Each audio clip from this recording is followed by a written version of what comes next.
Thanks to our friends at The Motley Fool for sponsoring this video. Check out the link below, fool.com/The Smattering, to get access to the 10 best stocks to buy right now. 2022 has been a brutal year for investors of all stripes. I don't care if you're focused on growth and you've seen those growth stocks getting killed in your portfolio. If you're a dividend investor, you own income investments like bonds and other fixed income investments, you're suffering in 2022. But for investors with money to put to work right now, that means incredible opportunities. And I see some discounted dividend stocks that are trading for fire sale prices right now. If you're watching this, you're probably looking for some good ideas. And we're going to share two of our favorite dividend stocks that are beaten down for investors to buy right now. Jeff? Hey, Jason, before we dive in, I want to remind everyone, if they're watching this video and they like our content, please subscribe to our YouTube channel. And if you could also check out our podcast, it's called The Smattering, and you can find it on any podcast app. All right, Jason, so dividend stocks beaten down. What do you got? I'm going to start us off with Digital Realty Trust. This is an incredible story. In 16 years as a public company, Digital Realty Trust has been able to increase the dividend every single year. It's proven to grow. It's generated great returns for investors, but it's been brutalized this year. The stock is down 45%. Why is the stock down 45%? Real estate investment trusts, which this is, use a lot of debt. They take on debt to fund acquisitions, to fund projects. Digital Realty Trust builds data centers, right? They operate these data centers. Takes a lot of money, takes a lot of debt. There's a lot of concern about that pressure.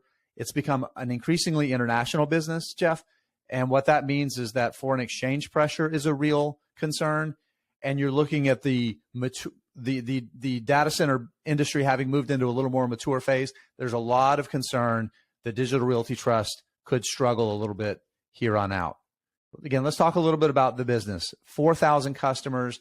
They have 300 data centers. They're in the 50 largest, most important metro centers in the world. They've recently moved into Africa, where there's enormous growth that's going to happen. So Digital Realty is where its customers need it to be. And this is an area where being close to the endpoints where users are is really, really important. Now, let's talk again about where the business is. You see, over the long term, their bookings, which is essentially signing up a lease for space in their data center, it's been bumpy, right? This is a lumpy business, but over the long term, they have consistently been able to grow that business. I think the concerns about their debt are maybe overweighted a little bit. On average, 2.4% coupon, right? That's a pretty cheap debt that it's dealing with right now. A 5.4-year maturity on average. And you see over the next few years, there's not a lot of that debt that's coming up. Now, that's important, right? Because we're going through this high interest period right now where rates are getting cranked higher. This is going to give the company some time as rates start to kind of normalize and potentially even come down in the next few years before it has to deal with a significant amount of that debt. Something I think is also really important is 80% of that is fixed, right? So that means a substantial amount of that debt is not exposed to these higher rates. That's really important. And lastly, almost 3/4 of that debt is denominated in non-US dollars. That's really important because they take on debt in the countries where they're investing.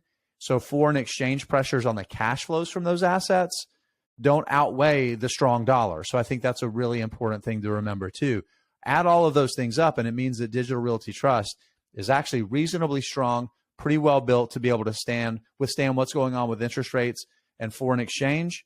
And I think the concerns are a little bit overweight. This is the last thing I want to share here. And this goes back to the IPO, the dividend yield. And you can see right now, we're really at basically, near historic levels of yield that you can earn in Digital Realty Trust. You've got to go back before 2015 when there was really any sustained period where the yield was that high. And you got to go all the way back to the global financial crisis for the time before that. Typically, it's traded with a yield around 3.5%, 3.5%, 3.6%. To be able to buy this stock at a price where you're getting a 5% yield, I think investors should jump into it. Here's what you have earned from this company over the long term. Over 16 bagger, right? Turning $1,000 into $16,000. A significant amount of that is because the dividend growth over time. I don't think Digital Realty Trust right now, Jeff, is at any substantial risk. I think it's a business investor should be looking at, especially if they're looking for a really high yield right now that's safe and a company that has a long history of growing that dividend. What you got for us?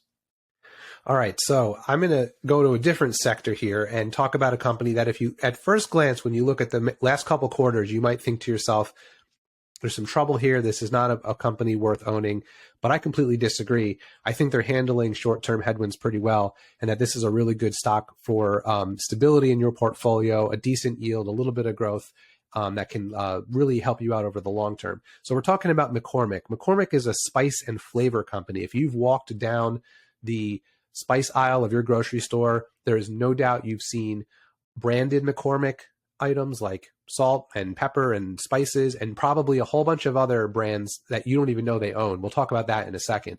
So this is a couple slides from their investor deck that they reported a few weeks ago. And you can see in red here that it says sales growth against the backdrop of volatile operating environment, right? So nothing crazy here. Net sales grew 6%, but their adjusted operating income declined 11%.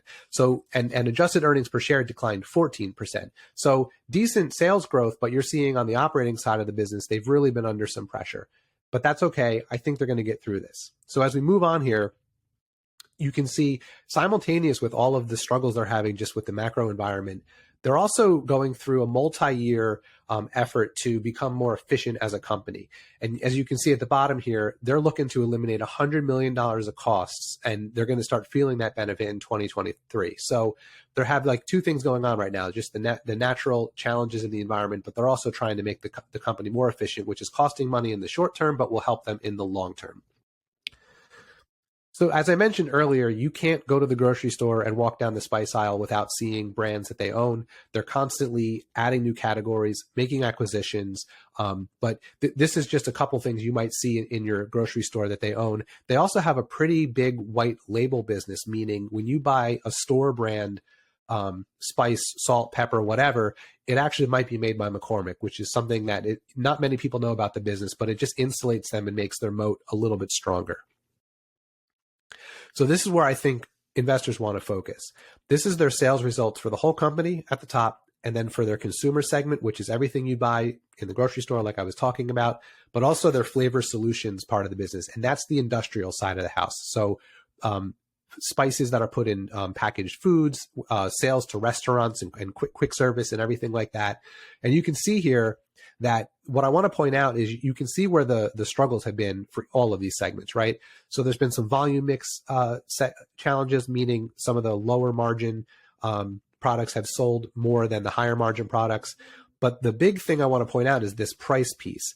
They have enormous pricing power, and they've been able to flex it over the last couple quarters to defray some of the costs that they've incurred from inflation, right? So you can see 9% of the net sales growth of that 3% net sales growth came from them being able to raise prices. And I don't think consumers even notice because you're not really looking at the price of a salt shaker when you go and buy it. So this is a really big benefit to the business and something that has helped them get through this tough time. All that said, the stock's been beat down pretty much this year, just like everything else. So you can see here the price to sales ratio over the past several years, it's almost at a low. It's the lowest it's been near since we saw at the 2020 COVID dip. And the dividend yield isn't crazy. 1.89, I believe, is right around what the S&P 500 yield is. But McCormick is a dividend aristocrat.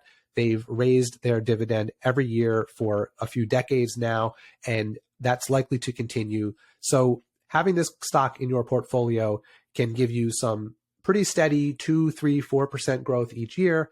It pays a decent dividend. It's not going to get rocked, down too much. It's not going to shoot to the moon. It's a nice, steady, rock solid anchor in your portfolio.